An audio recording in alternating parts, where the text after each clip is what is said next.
night the gods called them back, the world went silent. No wind, no insects, no prayers.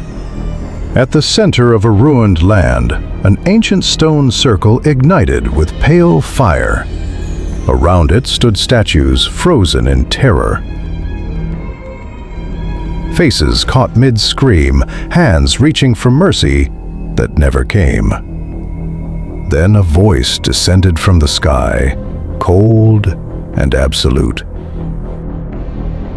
"If you are not monsters, prove it!" Two names echoed through the darkness like a curse reborn. Medusa, Scylla.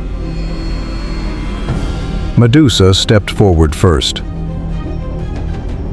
Her eyes stayed lowered, as they had for centuries. The serpents in her hair hissed softly, sensing danger before she did. This place was not a battlefield. It was a courtroom.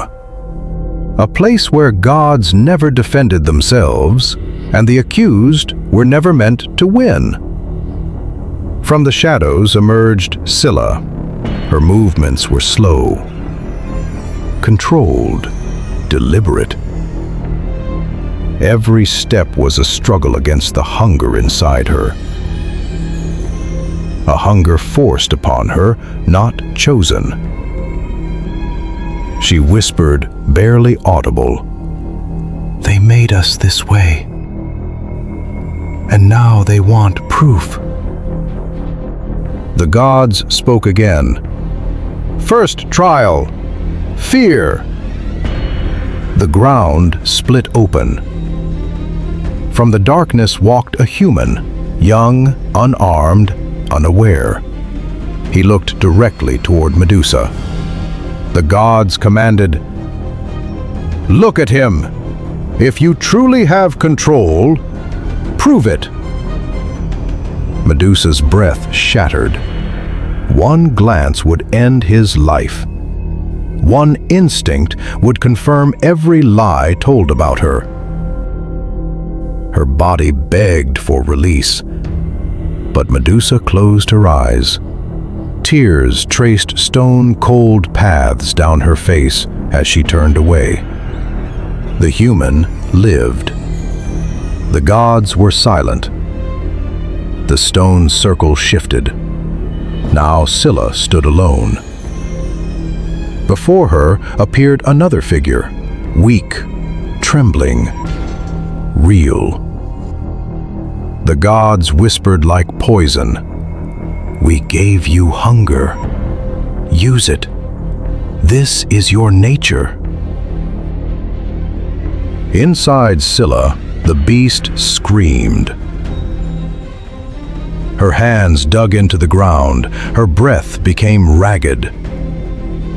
Every part of her body demanded obedience. But she stepped back. "No," she said, voice breaking. "Hunger is not permission." The figure vanished. For the first time, the gods hesitated.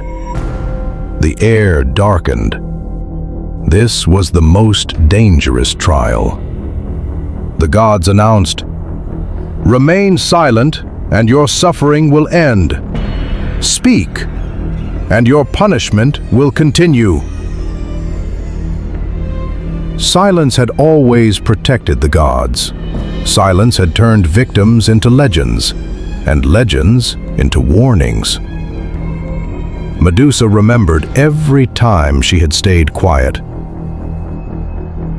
Scylla remembered every scream swallowed by the world.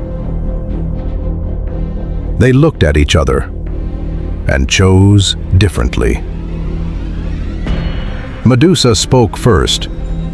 "I was punished for surviving." Scylla followed. "I was cursed for refusing." The sky cracked with thunder.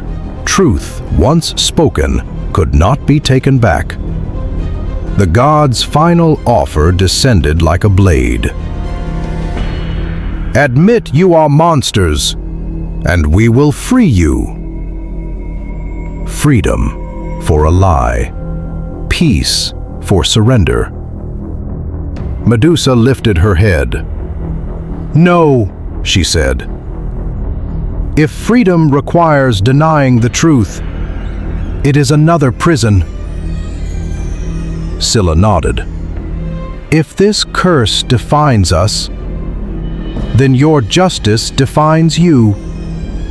The gods did not answer, because for the first time, they could not. They had given power. They had enforced suffering, but they had failed to break choice. The trials were over, not because the gods declared it, but because they lost control of the story. The curses were not lifted. The world did not change overnight. But something irreversible had happened. Medusa no longer hid in shame.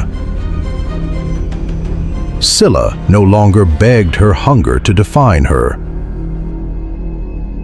They left the stone circle together, not as heroes, not as villains, but as witnesses.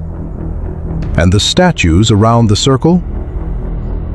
They never moved again, not because Medusa looked at them, but because the gods could no longer command the ending. In Greek mythology, monsters were not born from evil. They were born from silence